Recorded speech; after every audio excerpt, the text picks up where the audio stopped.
Hello, dear listeners. Welcome to the English Globe. I hope you are all doing well today, wherever you are listening from.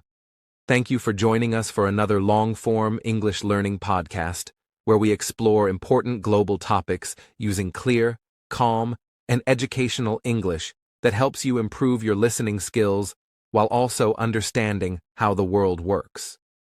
Today's episode is designed not only to inform you, but also to help you grow more confident in following international news in English without feeling overwhelmed or confused by complex language or emotional headlines.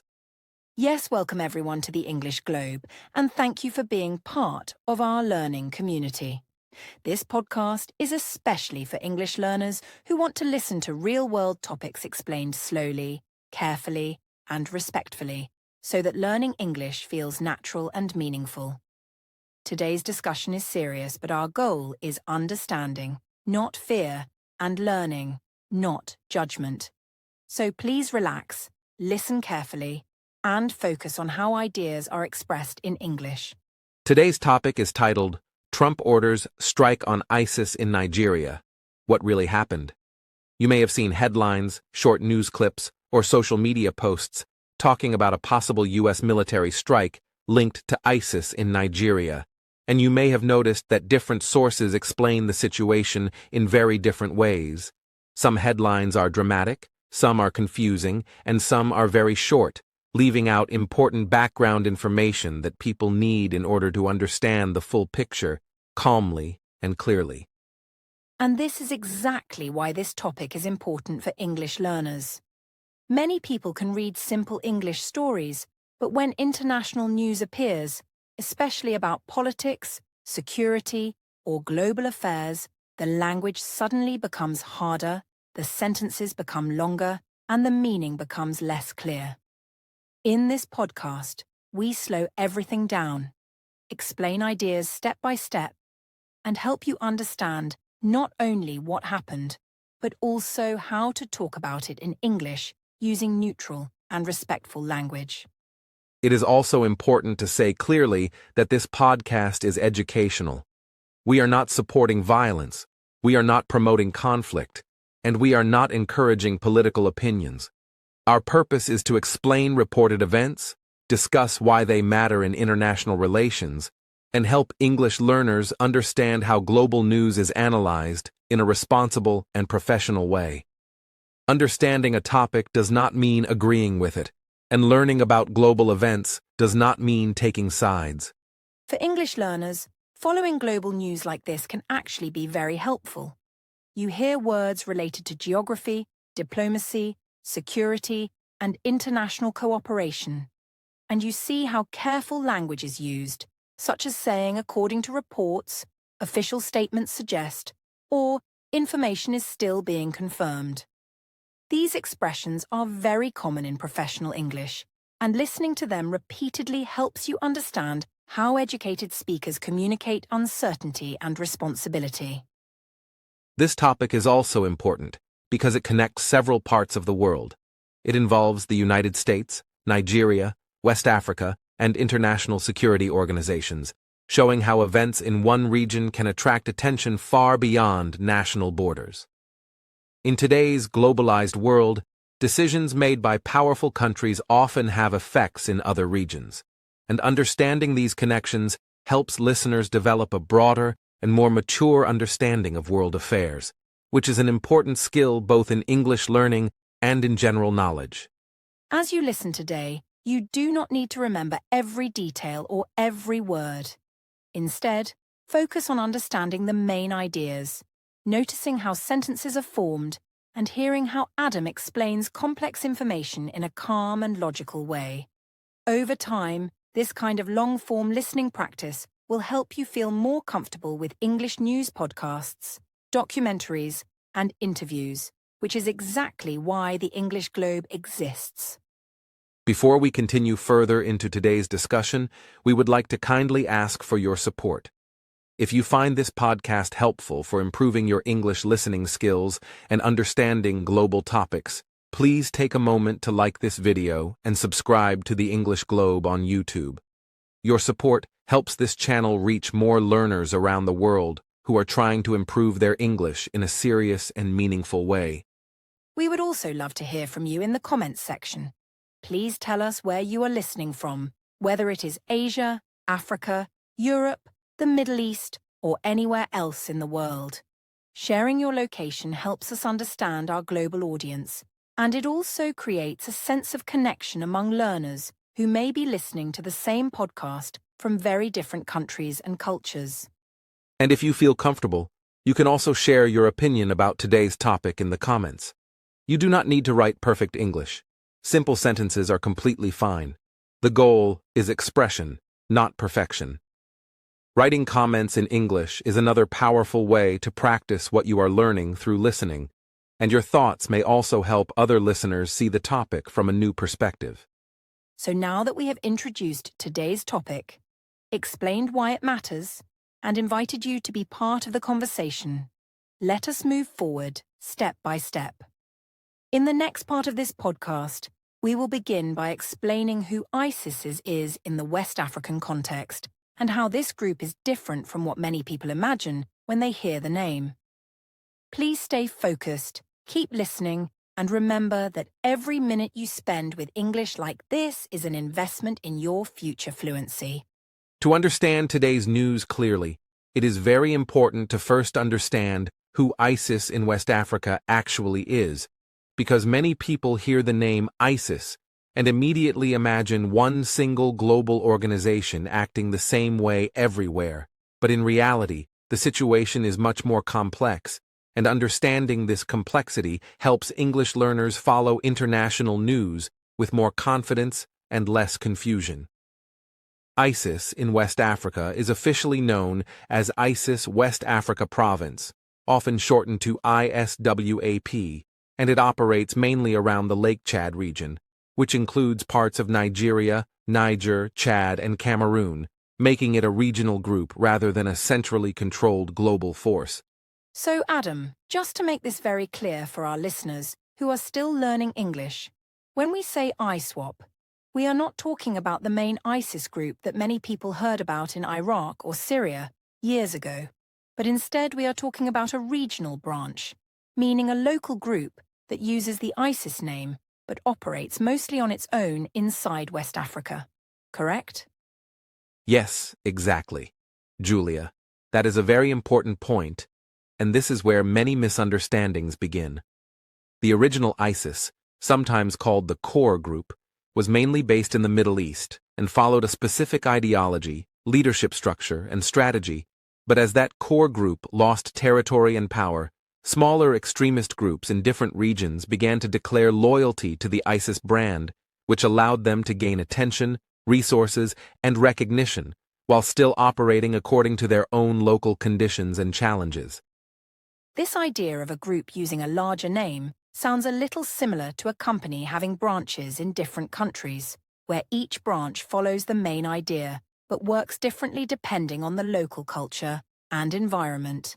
And I think this comparison can help English learners understand the word affiliate, which means a group that is connected to a larger organization but not fully controlled by it. That is a very helpful comparison, and academically speaking, many researchers describe ISWAP as an affiliate rather than a direct command unit, which means that while it shares ideology and branding with ISIS core, its daily decisions, recruitment methods, and local strategies are shaped by the realities of West Africa, including local politics, economic conditions, ethnic tensions, and long-standing security problems that existed long before ISIS became a global name.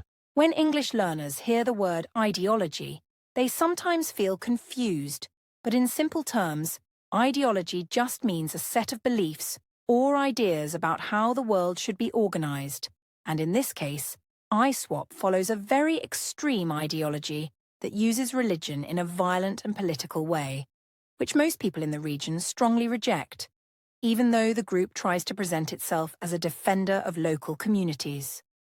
That explanation is very important, because extremist groups often adapt their message to local populations, changing how they speak and what they promise in order to gain support, and this process is part of how such groups evolve over time. In West Africa, ISWAP has attempted to present itself as more disciplined and organized compared to other violent groups, sometimes focusing on controlling territory, influencing local economies, or attacking security forces rather than carrying out random violence, although it still remains an extremist organization.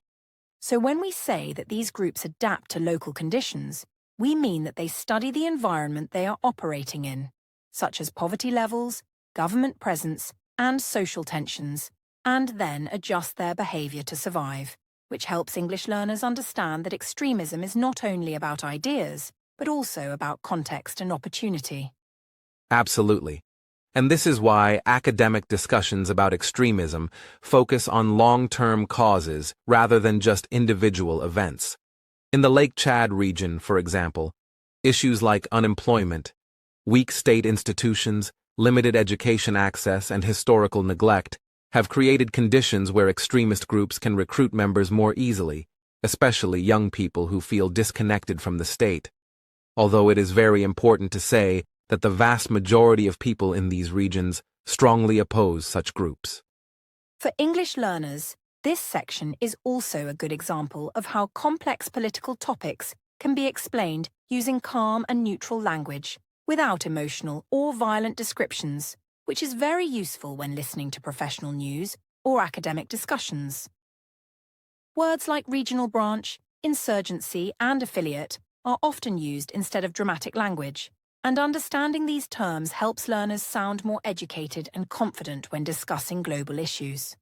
The word insurgency is especially important here because it describes a situation where a non-state group uses prolonged violence to challenge government authority, usually in a specific region, and ISWAP is considered part of a wider insurgency in northeastern Nigeria and surrounding areas, which has existed for many years and involves multiple actors, not just one organization or one ideology.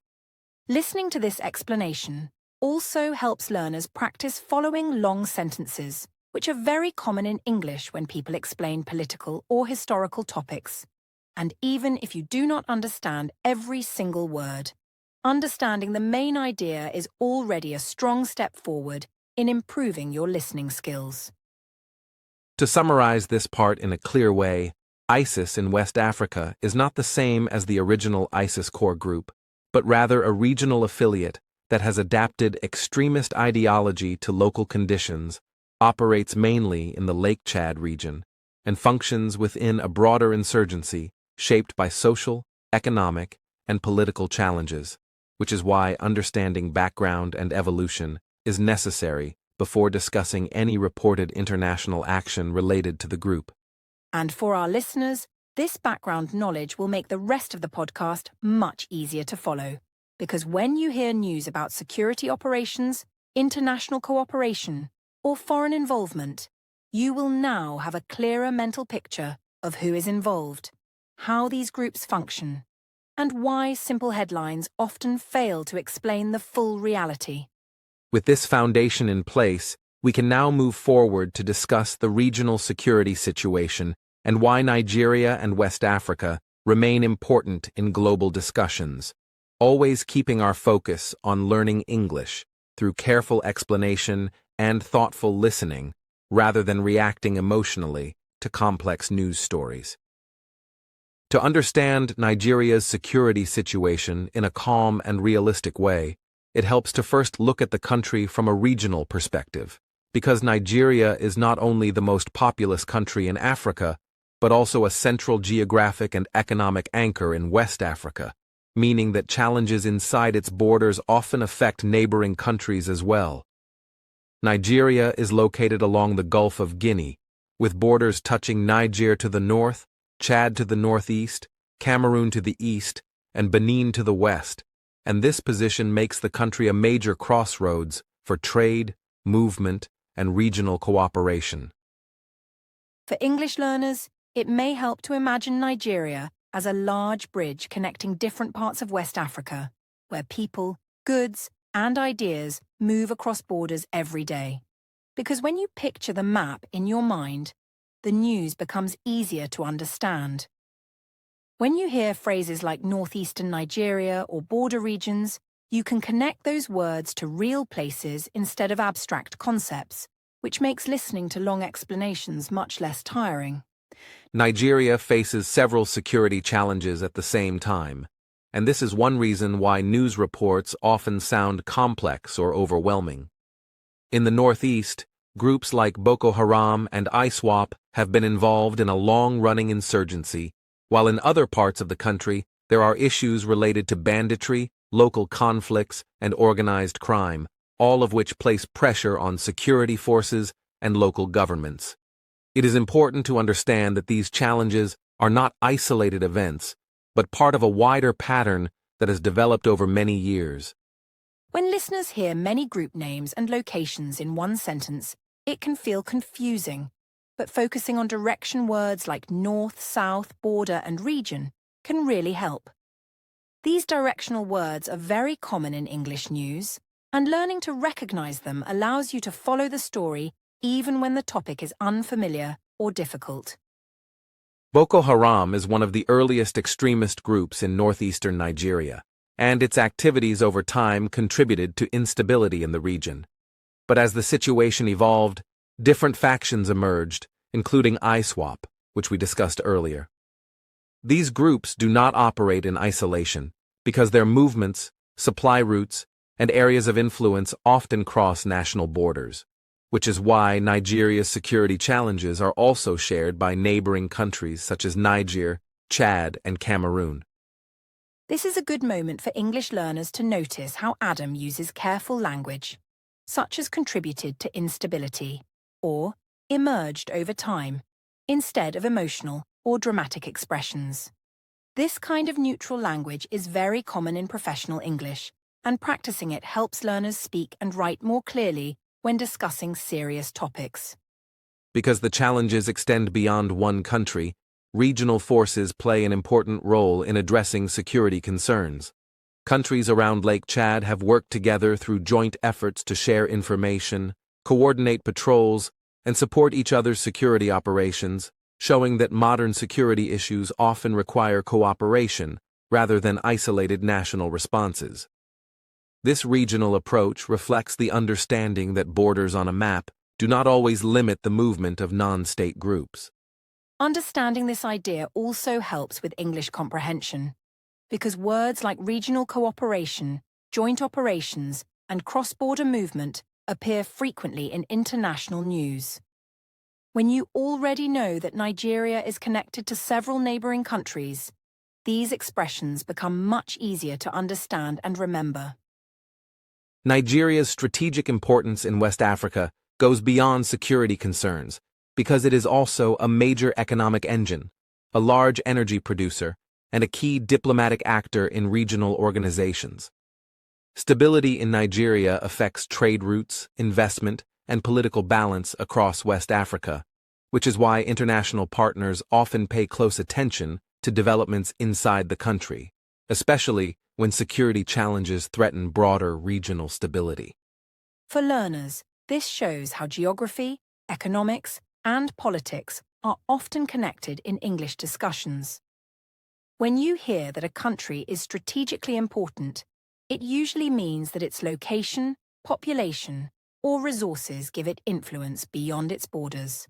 And recognizing this pattern helps you understand many different news stories, not just this one.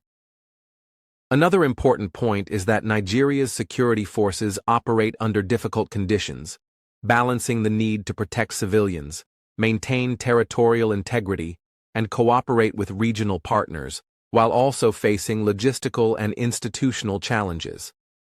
This complexity explains why security situations rarely have simple solutions, and why international news often focuses on long-term strategies rather than quick outcomes.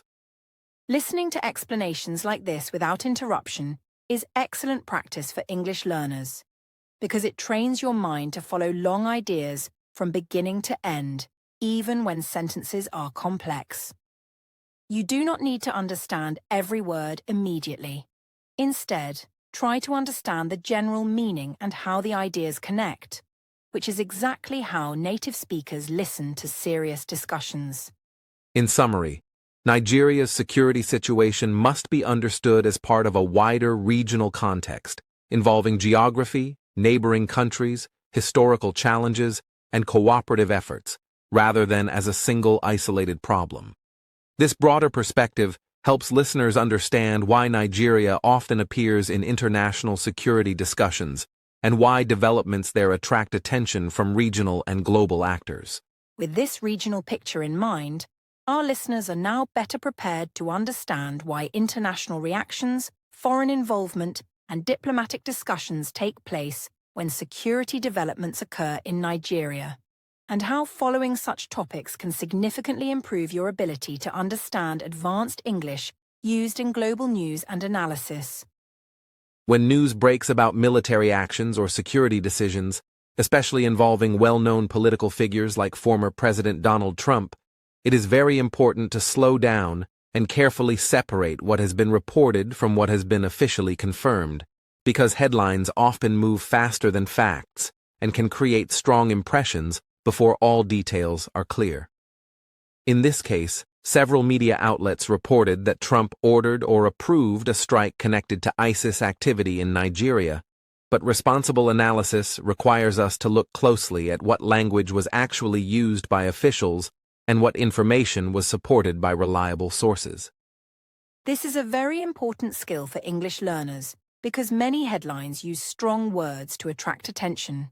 And if we only read the headline without understanding the full article, we might misunderstand the situation completely. When learners hear phrases like Trump orders strike, it can sound very direct and final. But as Adam is explaining, the real story is often more careful and more complex than those few words suggest. Exactly, Julia. And this is why professional reporting usually includes cautious language such as reports suggest, according to officials, or sources familiar with the matter stated, which shows that journalists are relying on information given by people inside governments or institutions rather than on publicly released documents. In many cases, governments confirm that an action took place without providing operational details, timelines, or specific locations, because releasing too much information could affect security or diplomatic relationships. So for learners, this means that when you see words like allegedly or according to sources, you should understand that the information is not fully confirmed for the public, and that more details may appear later. These words are very common in English news, and they help the reader understand the level of certainty behind a statement.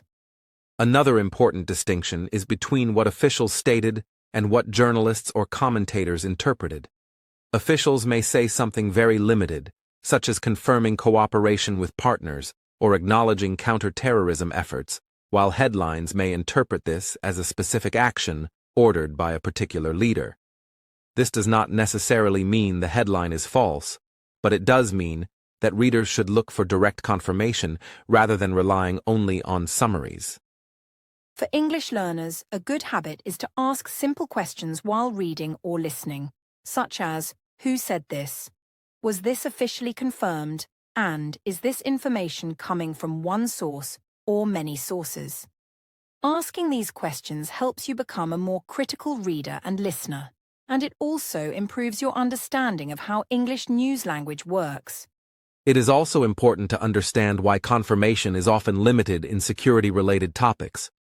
Governments may choose not to share details about military cooperation, intelligence sharing, or operational decisions, because doing so could create risks on the ground or affect relationships with other countries. As a result, journalists often rely on unnamed sources, which again requires readers to interpret the information carefully rather than emotionally. This is where cautious language becomes very useful for learners.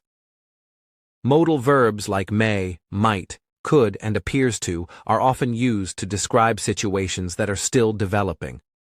When you hear the action may have involved cooperation or the reports suggest involvement, it means that the situation is still being clarified, and listeners should avoid making strong conclusions too quickly. Responsible media consumption means understanding that not every report represents a complete or final version of events. It also means comparing information from multiple reputable sources, noticing similarities in what they report, and being patient when details are missing.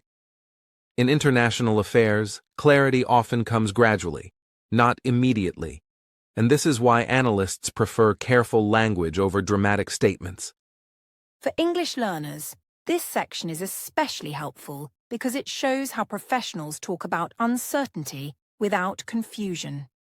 Instead of saying this definitely happened, they say confirmation is limited or officials have not publicly confirmed details, which sounds more educated and more accurate.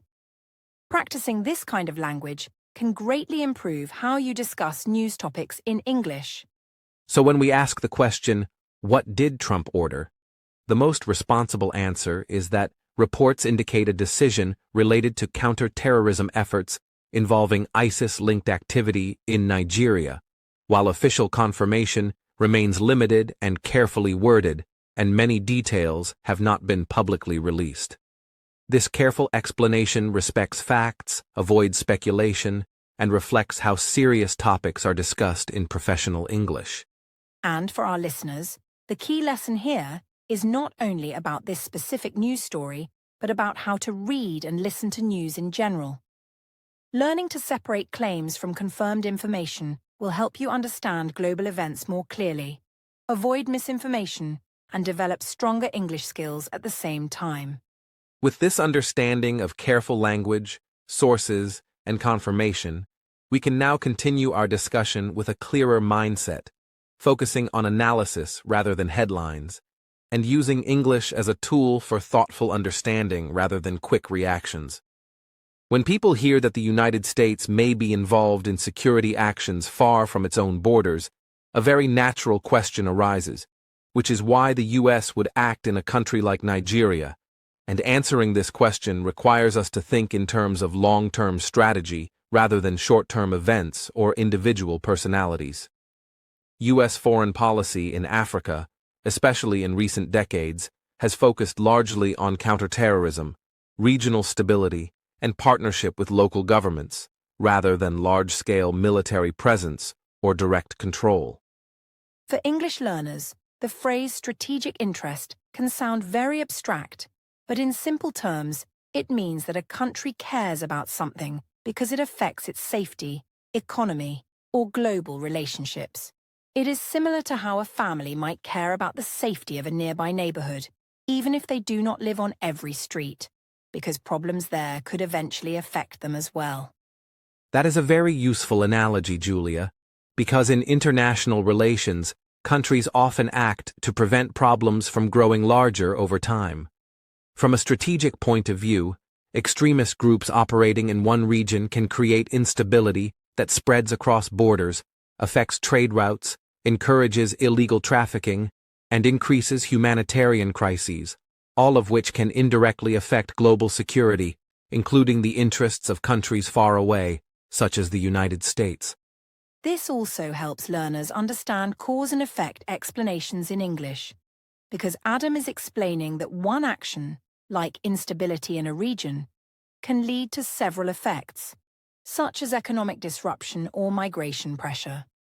Listening carefully to these chains of cause and effect helps learners follow long explanations without getting lost. Another key aspect of U.S. counterterrorism policy in Africa is the emphasis on partnership rather than domination. In many cases, the United States supports local and regional forces through training, intelligence sharing, logistical assistance, and diplomatic coordination instead of direct combat operations. This approach reflects the understanding that local governments and regional organizations are better positioned to address security challenges within their own cultural and geographic contexts. So when learners hear about US involvement, it does not always mean American soldiers on the ground.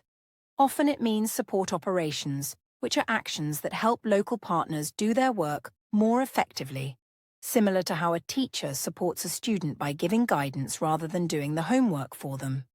Exactly. and this distinction between direct involvement and support operations is very important. Direct involvement usually refers to active military engagement, while support operations may include intelligence analysis, surveillance assistance, equipment support, or coordination with allies. Understanding this difference helps listeners interpret news reports more accurately and avoid assuming that every involvement is the same.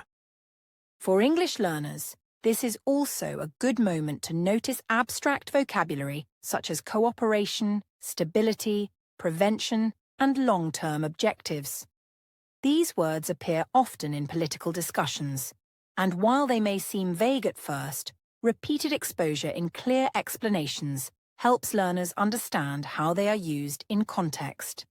The protection of regional stability is another major reason why the U.S. pays attention to security developments in Nigeria.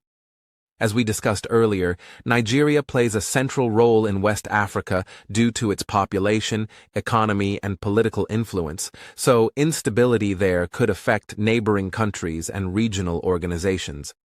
From a strategic perspective, supporting stability in Nigeria helps reduce the risk of wider regional disruption. This again connects to everyday life examples.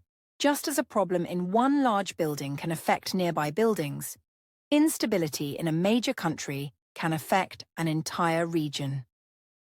Thinking about these real-life situations can make abstract political ideas easier to understand in English. It is also important to highlight that U.S. policy discussions often focus on prevention rather than reaction. Preventing extremist groups from gaining strength or expanding influence is generally considered more effective and less costly than responding after a crisis has grown larger. This preventive approach explains why countries sometimes act early or quietly, without public announcements or dramatic statements. For learners, listening to this kind of explanation helps you understand how professionals describe intentions without strong emotions. Phrases like aims to prevent or seeks to reduce risk are examples of neutral English that is commonly used in policy discussions. So when considering why the U.S. would act in Nigeria, the answer lies in a combination of counterterrorism goals, support for regional partners, and the desire to maintain broader stability rather than in personal decisions or political drama. This strategic approach helps explain actions in a way that is calm, analytical, and focused on long-term outcomes. And for our listeners, understanding this strategic reasoning not only clarifies today's topic, but also strengthens your ability to follow other international news stories, because many countries explain their actions using similar logic and similar English vocabulary. With this strategic background in mind, we can now continue to explore how international law, cooperation, and regional responses shape the way such actions are discussed and understood, always keeping our focus on clear English and thoughtful analysis. When discussions involve foreign military actions inside another country, one of the most important questions people ask is whether such actions are allowed under international law, and to understand this clearly, we need to begin with a very simple idea called sovereignty, which means that a country has the right to control what happens inside its own borders without outside interference. This concept is central to how the modern international system works, and it is respected by most countries most of the time, even when relationships are difficult or tense. So, Adam, if we explain this in very simple English for learners, sovereignty means that a country is like the owner of its own house, and normally no one can enter or do anything inside without permission, which helps us understand why people ask questions like, "Is this allowed?" when they hear about foreign military activity. That is a very helpful way to explain it, Julia, because in international law, permission is often called consent, and when a government gives consent, it means it has agreed to allow another country to assist or operate in some limited way. In many counterterrorism situations, actions become legally acceptable when the host nation requests help or agrees to cooperation, even if the details of that cooperation are not fully shared with the public. For English learners, the word consent may sound formal, but it simply means saying yes or agreeing. And in news reports, you will often hear phrases like, with the consent of the government, or at the request of local authorities, which signal that cooperation exists behind the scenes. International law becomes more complex when actions take place without clear public consent, or when governments choose not to explain their cooperation openly. In such cases, journalists and analysts rely on careful language, saying that operations were conducted in coordination with, or with the knowledge of local authorities, which suggests agreement without providing legal documents or detailed explanations. This is where learners should pay attention to sentence structures that limit information. When you hear details have not been disclosed, or officials decline to comment, it does not necessarily mean something illegal happened, but rather that governments are choosing to keep information private for security or diplomatic reasons. Another important part of international law is the idea that countries have the right to defend themselves and to work together against shared threats, especially when those threats cross borders. Extremist groups do not always respect national boundaries, which makes legal questions more difficult, because international law was originally designed for conflicts between states, not for non-state groups operating across regions. For learners, this explains why news reports sometimes sound careful or indirect.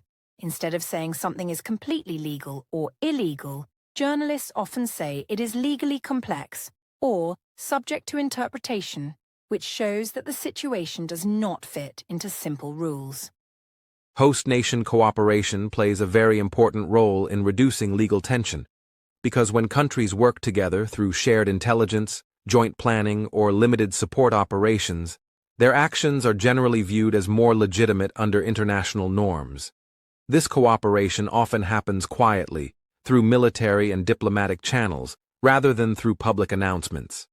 In everyday English, we could say that working together makes things more acceptable, just like when neighbors agree on how to solve a shared problem instead of acting alone. This kind of comparison helps learners understand abstract legal ideas using familiar situations. It is also important to note that international law is not always clear-cut, and countries often disagree about interpretation. That is why official statements tend to be cautious, using language that explains actions without making absolute claims, and this cautious style is a key feature of formal English used in diplomacy and law. For English learners, listening to this kind of formal explanation is valuable practice because it exposes you to sentence patterns like under certain conditions, within existing frameworks, and to the extent permitted, which are commonly used when people want to explain limits or conditions. So when we ask the question, can this happen? The most accurate answer is that foreign military actions can occur when they are based on consent, cooperation, and shared security concerns. But the legal details are often complex and not fully explained to the public, which is why careful language is always used in official communication. And for our listeners, the key takeaway is that understanding international law does not require memorizing rules, but rather learning how to recognize careful explanations, limited information, and formal language, all of which will help you follow serious English discussions with greater confidence. With this legal and diplomatic foundation in place, we can now continue to explore how different countries and organizations reacted to these developments, always focusing on clear English and thoughtful understanding rather than quick conclusions. When international news involves military actions or counterterrorism efforts, it is important to examine how different countries and organizations react, because these reactions reveal not only political positions, but also the careful use of language that is necessary in diplomacy. In the case of the reported U.S. strike related to ISIS in Nigeria, reactions came from multiple levels: the Nigerian government, neighboring African countries, regional organizations such as the African Union, and international partners including the United Nations and other governments interested in stability in West Africa. Each of these actors responded in ways that balance acknowledgement of facts, expression of concern, and the need to maintain diplomatic relationships. For example, the Nigerian government issued statements emphasizing its ongoing commitment to combat terrorism within its borders while acknowledging international support. These statements often avoided dramatic language or direct criticism, instead focusing on cooperation and shared goals. For English learners, this is an excellent moment to notice how formal and polite language is used in diplomacy. Words like acknowledge, cooperation, and dialogue appear repeatedly, and they are chosen carefully to convey respect and collaboration without creating unnecessary conflict. Even when there is concern about foreign actions, governments often express themselves indirectly to maintain good relations and avoid escalating tensions. Exactly, Julia. Diplomatic statements often reflect a balance between expressing sovereignty and accepting the reality of international partnerships. Nigeria, for instance, may publicly reaffirm that all counterterrorism actions are coordinated with its government, subtly reminding the world that it remains the principal authority within its borders. At the same time, international organizations and neighboring countries may issue statements highlighting the importance of regional stability, support for ongoing security efforts, and the need for cooperative action against extremist groups. These reactions are generally very measured and are carefully crafted to communicate understanding and concern without assigning blame or making inflammatory remarks. For learners, this kind of language teaches how indirect speech and formal phrasing work in professional English.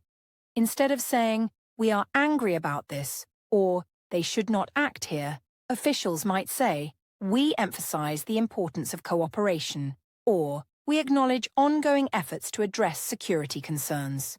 The words are polite, formal, and suitable for international communication, and recognizing these patterns is very useful for both comprehension and speaking practice. Regional cooperation is a particularly important theme in these reactions.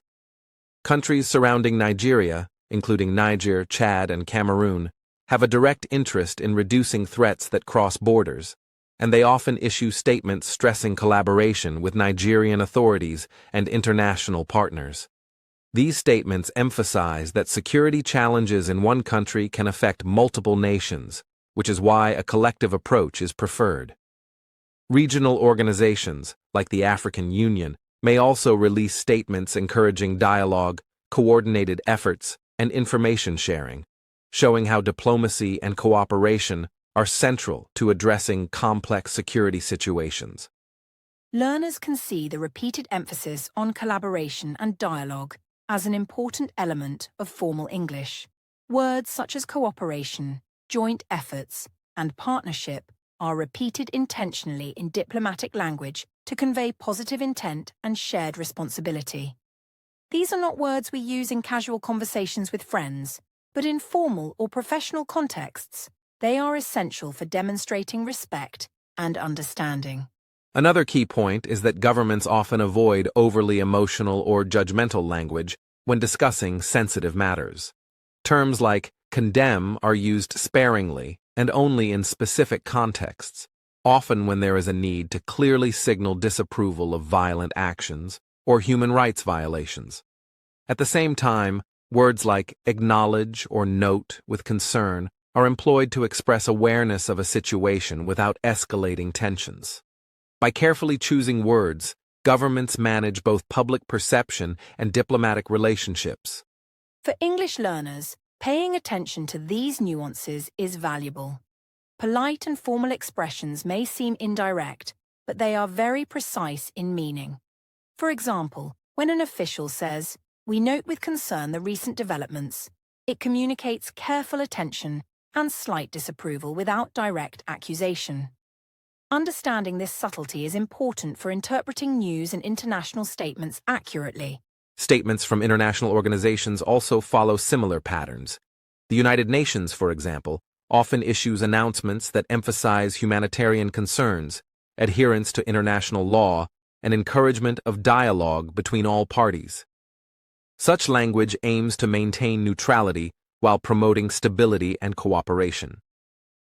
International partners may also recognize the sovereignty of Nigeria while providing technical or logistical support to counterterrorism efforts, which is carefully described in terms of shared objectives and voluntary assistance. Listeners can observe that formal English often uses indirect structures, such as encourages dialogue, supports efforts to address challenges, or stresses the importance of cooperation. These expressions are polite, safe, and universally understood in professional and diplomatic contexts. By hearing these repeated, learners can start using similar structures when discussing sensitive topics in English, which helps in academic writing, debates, or professional communication. It is also noteworthy that regional reactions are often coordinated to present a unified front. Countries in West Africa and regional bodies understand that public disagreements can be harmful to their collective efforts against insurgency and instability. Therefore, statements are crafted to show solidarity and shared responsibility, while still respecting national sovereignty and local authority. This demonstrates a key principle in international relations. Successful cooperation depends on careful communication and respect for formal norms. For learners, this idea can be compared to teamwork in everyday life. Just as a group of people working on a project may choose polite language and shared planning to avoid conflict, countries and international organizations coordinate language and messaging to maintain harmony while addressing challenges. Thinking in terms of these analogies helps learners understand abstract diplomatic concepts using familiar English expressions. In addition, reactions often reflect a balance between security, political, and humanitarian concerns. While acknowledging the need for counterterrorism actions, statements frequently highlight the protection of civilians, the importance of international law, and the role of multilateral dialogue. This balanced tone is deliberate and is intended to demonstrate rational and careful consideration of all relevant factors. By observing this pattern, English learners can see how formal statements often contain multiple clauses to present a nuanced perspective without resorting to emotion or bias. This is also excellent practice for learners to notice the difference between formal and informal English. In everyday conversations, people may speak directly, using short sentences or emotional expressions, but in diplomacy, sentences are long, carefully structured, and full of connectors like while, however, and in addition. Listening to these long, complex sentences trains the ear to follow professional English and to understand how ideas are linked logically. To summarize, reactions from Nigeria, African countries, and the international community are characterized by careful wording, polite and formal phrasing, emphasis on cooperation, and balance between acknowledgement, concern, and solidarity. Governments and organizations communicate in ways that preserve relationships, respect sovereignty, and maintain credibility, while also demonstrating their commitment to shared goals like security, dialogue, and regional stability. For our listeners, paying attention to these formal expressions, words like condemn, acknowledge, cooperation, and dialogue, helps build advanced vocabulary and understanding of professional English. Observing how indirect and polite language is used also strengthens listening comprehension and enables learners to interpret nuanced news reports accurately. With this understanding of international and regional reactions, our listeners are now ready to move on to explore how media narratives present the same events differently across countries, which will further improve English comprehension and critical listening skills while continuing to learn about global events in a responsible and neutral way. When international events are reported, it is fascinating to see how the same story can be presented differently depending on the media outlet, its audience, and its geographic location. In the case of the reported U.S. action related to ISIS in Nigeria, we can observe significant differences in coverage between U.S. media, African media, and other global outlets. Understanding these differences is not about judging which report is right or wrong, but about developing the ability to think critically, recognize different perspectives, and improve English comprehension through careful attention to tone and word choice. For English learners, this is very useful because listening and reading skills improve when you compare different versions of the same story. For example, US media may focus more on the strategic reasoning behind the strike, emphasizing counterterrorism objectives, national security, and US foreign policy priorities. They often use words like operation, counterterrorism, and strategic interest, which help learners understand formal descriptive language. In contrast, African media, especially Nigerian outlets, may highlight the local perspective, such as the impact on communities, the involvement of Nigerian authorities, and regional cooperation. Words like collaboration, coordination, and security forces appear more frequently. These reports may also emphasize caution, because local media aim to avoid creating panic while informing the public. Understanding this framing shows learners that the choice of words, sentence structure, and emphasis can shape how the audience perceives an event. Global media outlets such as BBC, Reuters, or Al Jazeera often try to present a broader view, combining international reactions, regional context, and sometimes historical background. They may explain the differences between local groups like Boko Haram and ISWAP, summarize diplomatic reactions, and present multiple perspectives in one article. For learners, this type of reporting is excellent practice for following complex sentences, identifying key points, and noticing descriptive language used to explain context. The way events are framed can significantly influence perception. Headlines, subheadings, and the first few sentences of a news story are often written to grab attention, which can sometimes make the event seem more dramatic or one-sided than it is. That is why reading beyond headlines and examining the full text is crucial for understanding facts and context. Learners should also pay attention to tone. For example, neutral tone emphasizes facts, cautious tone signals limited confirmation, and emotional tone may exaggerate urgency or danger. This is a valuable skill for English learners because it trains the mind to notice subtle cues in language. Words like allegedly, reportedly, and according to sources indicate uncertainty, while words like confirmed, officially stated, and acknowledged indicate stronger verification. Comparing sources also helps learners practice paraphrasing, because you can explain the same event in your own words using vocabulary from multiple articles. Critical thinking is key when following media narratives. Ask yourself, who is writing this? What is their perspective? What words are used to describe actions or events? What is emphasized and what is left out? By approaching news in this way, listeners can separate facts from opinion and avoid being influenced solely by dramatic headlines. For learners, comparing media sources also strengthens listening skills. For example, you might listen to a Nigerian podcast and a US news report on the same day. Notice differences in vocabulary, sentence length, and emphasis. This exercise improves comprehension, helps you recognize formal versus informal English, and teaches you to identify tone, bias, and framing in a safe and analytical way. To summarize, media narratives are not uniform, and the same event can appear very different depending on the outlet, location, and audience. By analyzing these differences calmly, learners can improve their English vocabulary, recognize descriptive language, understand tone and bias, and develop stronger critical thinking skills, all of which are essential for interpreting international news responsibly. For our listeners, the practical takeaway is this. When you encounter news, always check multiple sources. Notice how each report frames the event, and try to summarize the main ideas in your own words. This exercise not only helps you understand the world, but also makes your English listening and reading much stronger over time.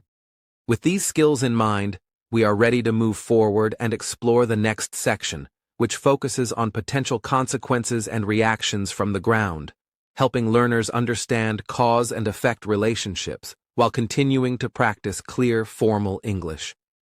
As we look toward the future of counterterrorism in Africa, it is important to adopt a realistic and careful perspective, because long-term trends are shaped by many factors, not just a single event. The reported U.S. action related to ISIS in Nigeria may have immediate tactical significance, but its broader implications will unfold gradually over time. One of the main lessons from past operations in Africa is that successful counterterrorism increasingly depends on intelligence, regional cooperation, and coordinated efforts rather than large-scale military interventions, which are often costly and unsustainable. This means that we can expect the trajectory of counterterrorism strategies to continue emphasizing precision, information sharing, and support for local authorities who understand the terrain, population, and social dynamics better than external forces could. For English learners, words like implications, trajectory, and cooperation are very useful because they appear frequently in discussions about politics, economics, and security. When we say implications, we are referring to the possible results or consequences of an event. Trajectory refers to the path or direction that a situation is likely to follow, and cooperation means working together to achieve shared goals. Understanding these words helps learners discuss both current events and future possibilities in clear English. Another important point is that intelligence-driven operations allow governments and international partners to act more efficiently and with minimal risk to civilians. Unlike traditional wars, which involve large armies and prolonged combat, modern counterterrorism relies heavily on accurate information, targeted strikes, surveillance, and logistical coordination. This approach helps reduce unintended consequences and focuses resources where they are most effective. By emphasizing intelligence and collaboration, African nations and international partners can maintain security without creating the kind of large-scale conflicts that historically drew global attention and resources. From a learning perspective, this section is also a good example of using the future tense and conditional structures.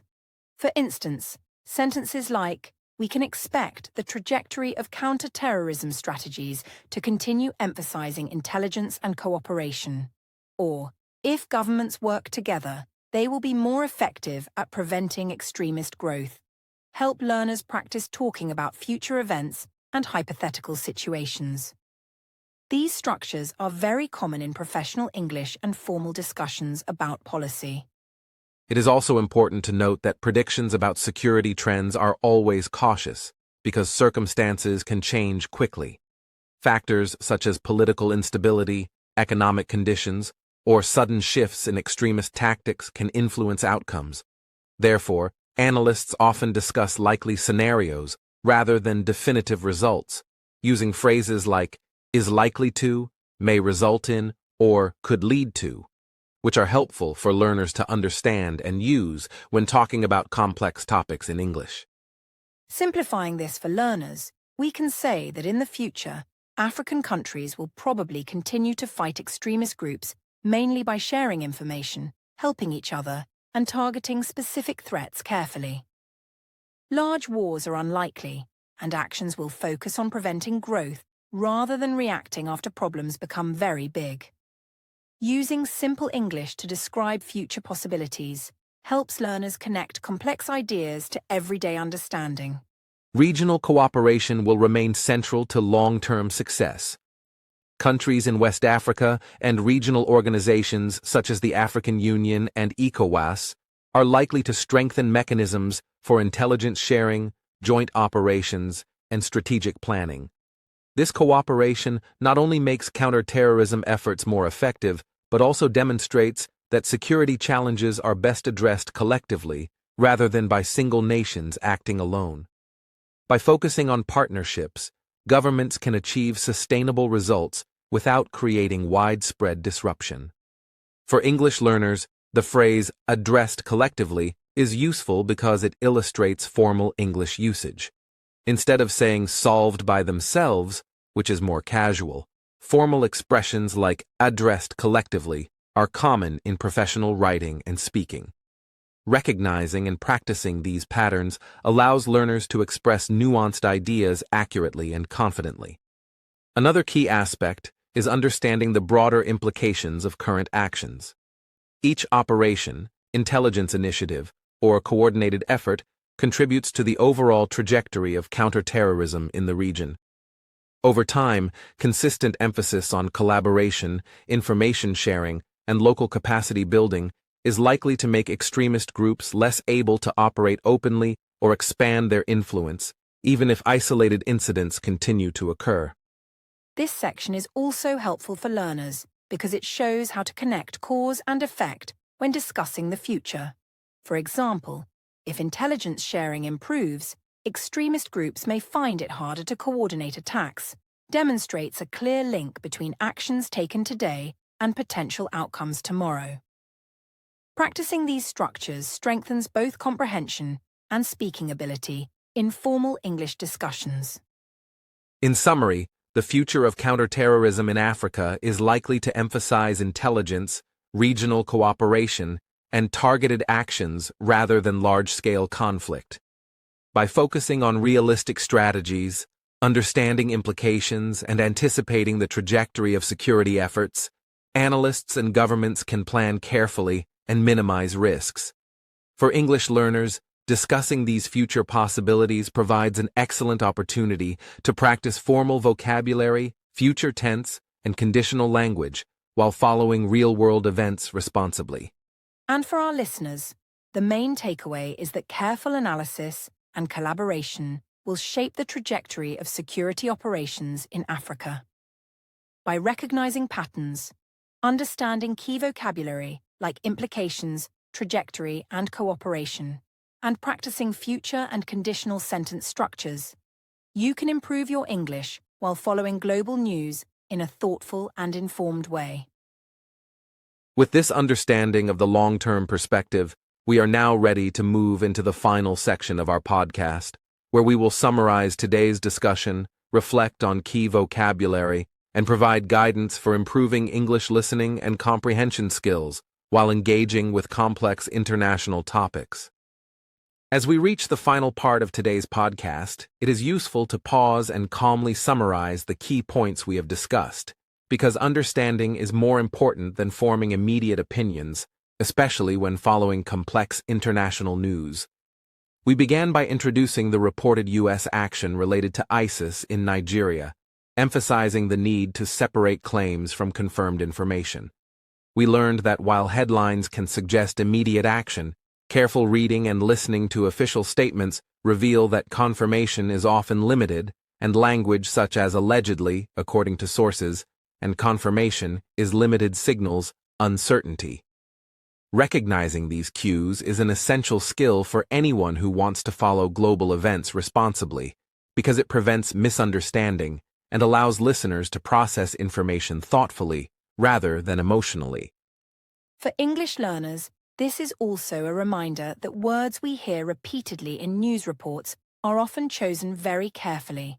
Terms like affiliate, cooperation, acknowledge, dialogue, and implications are examples of vocabulary that naturally appear in serious reporting. By hearing them in context and discussing them with Adam, learners gain an intuitive understanding of how these words are used, which is much more effective than memorizing lists.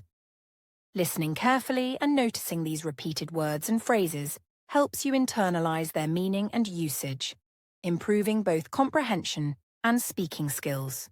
We also explored Nigeria's security situation in a regional context, highlighting the roles of Boko Haram, ISWAP, and neighboring countries. Understanding geography and regional dynamics allows listeners to connect vocabulary with mental images, which is extremely helpful for following longer English explanations. Regional cooperation, intelligence sharing, and strategic planning emerged as recurring themes, showing how countries work together to address shared threats. Recognizing these patterns not only clarifies international news, but also exposes learners to formal sentence structures and descriptive language that are common in professional English. Another important aspect we discussed was why the US might act in Nigeria, emphasizing strategic reasoning over political personalities. Words like strategic interest, prevention, and long-term objectives illustrate how professional English communicates intentions without exaggeration. For learners, noticing these abstract expressions and connecting them to real-life analogies, like protecting a neighborhood or working with neighbors to solve a shared problem, makes comprehension much easier and more meaningful.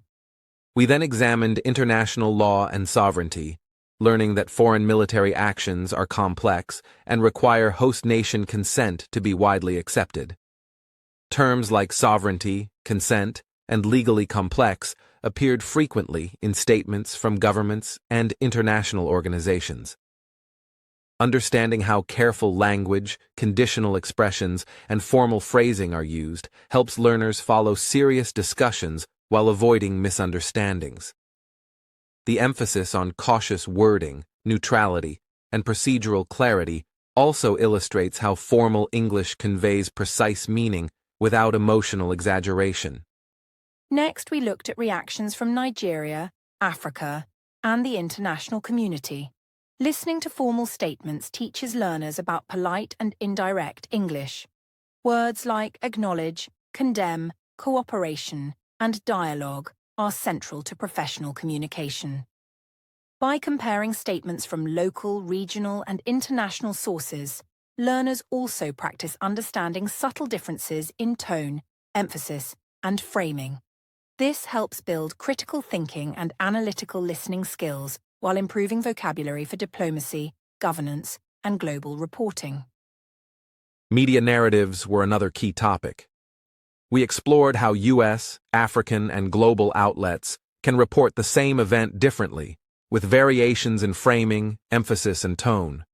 Recognizing these differences and evaluating multiple sources encourages responsible media consumption and reinforces analytical listening.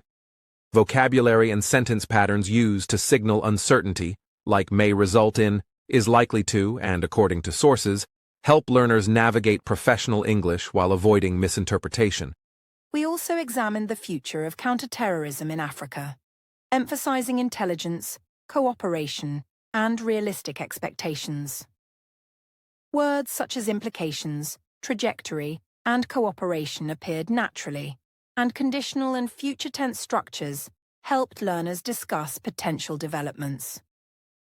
Understanding cause and effect relationships and using predictive language allows learners to talk about complex topics in English with clarity and confidence. Through this podcast, the overarching lesson is that following global events in English requires patience, careful listening, and attention to word choice and sentence structure. Rather than rushing to form opinions, listeners benefit from understanding patterns, recognizing formal and cautious language, and connecting new vocabulary to context. Long-form explanations, such as those we provide here, are particularly valuable because they train the ear to follow extended ideas, recognize links between concepts, and interpret tone and nuance in professional English. For learners, this section is also a reminder to continue daily exposure to English through listening to news, podcasts, and other serious discussions. By engaging with long explanations, noticing repeated vocabulary, and practicing paraphrasing in your own words, you build comprehension, confidence, and the ability to discuss complex topics naturally. Listening actively, reflecting on meaning, and connecting new words to context are excellent strategies for continuous improvement. In conclusion, today's podcast has provided a calm, structured overview of a complex international event while highlighting vocabulary, sentence structures, and listening strategies useful for English learners. By focusing on factual understanding, formal and polite language, and responsible analysis, listeners can improve both their English skills and their ability to interpret global news thoughtfully. Remember, learning English through serious topics is not just about words. It is about learning how ideas are connected, how careful language conveys nuance, and how professional explanations are structured. Keep listening, comparing sources, and practicing your own summaries. and you will gain confidence in understanding and discussing even the most complex international news. We encourage our listeners to continue exploring English in context, to practice long-form listening, and to reflect on vocabulary and sentence structures used in professional discourse. By doing so, you strengthen your ability to engage with global news responsibly and expand your English comprehension in meaningful, practical ways. Thank you for joining us today on the English Globe. Remember to keep practicing, keep reflecting, and keep learning, because every day of exposure to structured English brings you closer to fluency and a deeper understanding of the world.